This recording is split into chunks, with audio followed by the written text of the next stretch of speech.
the obsession is killed. Now, this is absolutely huge. So, quickly cover the perk. It's monitor and abuse but reverse. It's in chain.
Well, this is certainly interesting.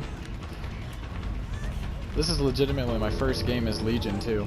Don't worry, guys, I'll have some commentary for you at the end of this match, but let's just enjoy the show for a moment, because this survivor clearly wants to see the collapse, as do we.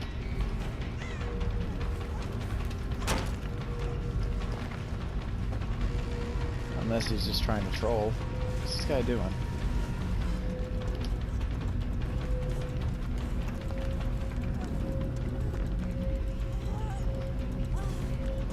Well, say goodnight. Oh, God. Ooh. Oh, it even has the hole in their head, I think. Unless that's her ear.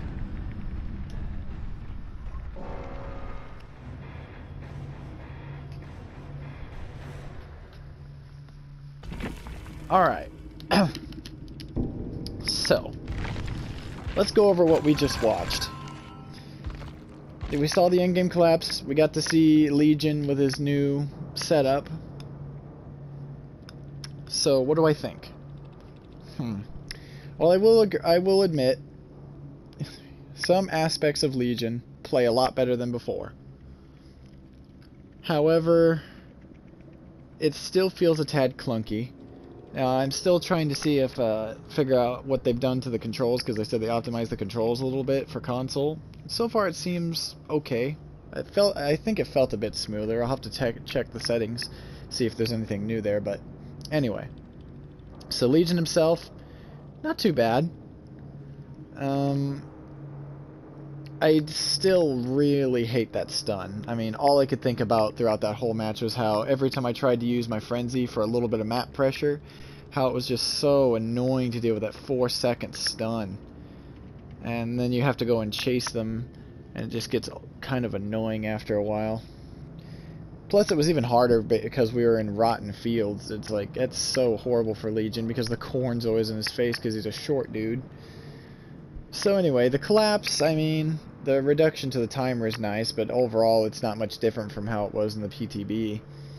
Legion, I mean, the 115 speed is definitely an improvement over what he had previously. I mean, I kind of like how you can still use his frenzy. I was worried that they were going to destroy it completely with the changes. I didn't get to vault anything, so I didn't get to really see the vault speeds, but I mean, I never needed to. But honestly, if it's still like I saw in the PTB, that's going to be so slow. And jungle gyms are going to completely, like, destroy it. And that's kind of defeats the purpose of it, if you ask me. So I'm not exactly sure what to think on that. But, yeah, I mean, it's an interesting update. I'll give it that. Now, a little bit of side commentary. For those of you who, most of you should already know, but for those of you who don't, if you look on Twitter right now, there is just tons of messages because with this patch, Ghostface got accidentally leaked. And we already basically know what he does for his power. I don't know his perks right now, but I'll tell you his power since I'm here. He's basically Michael Myers and the Pig put together. He can crouch and sneak around, giving himself no terror radius. And he can lean around corners, which will allow him to stalk. I mean, he can stalk normally, but he can stalk and lean around corners. And basically, he's like Michael Myers, but improved. Because it seems like instead of like tearing up into a tier where everyone gets exposed for X amount of time, it looks like if he stalks somebody long enough, they specifically become exposed. And then you chase them down as a normal killer. I think that's really fucking awesome. I do. Because Michael Myers has a really slow startup, and that's the big problem with him. And plus, everybody can just hide during his power, and his power is gone. But now, the Ghostface might actually be good, because he's a true stealth killer. Depending on how long it takes to put someone exposed, you can sneak and then stalk someone from around a corner, just barely peeking out. And then when they get exposed, you go in for the kill. Now, that is pretty good, because it means stealth isn't going to completely destroy his ability, and on top of that, it makes it to where he can use it more often than Michael Myers can as well, which would make him better at killing, hopefully, depending on how they balance him. I'm really hoping they do good with this one, because this patch, while I do like some things in it, is overall a bittersweet thing for killers, and the Plague's release was also very bittersweet because they nerfed Plague, and now, according to the statistics, she has one of the lowest kill ratings in the entire game, which shows that they really left her unequipped to deal with the downsides of her kit. But, you know, I'm glad I managed to get this video out for you guys, and I got to test out Legion, even if it was on the crappiest map, like, ever for him. But I still did pretty decently, all things considered. So let me know what you guys think. I'd like to spark some conversation. I'm one of those dudes who likes to chat about these things and see what other people think. Because I may have a weird way of thinking when it comes to a lot of this, but I like to think I'm also rational and reasonable. Anyhow, that's all for now. I will add some more videos a bit later, maybe, if I manage to get some good killer games with some of the new systems. Might actually try out Nurse and Huntress, because if the controls are better, they're going to be better, which is going to be really nice. So, we'll just see what happens. So, have a good day, everyone, and have a great week.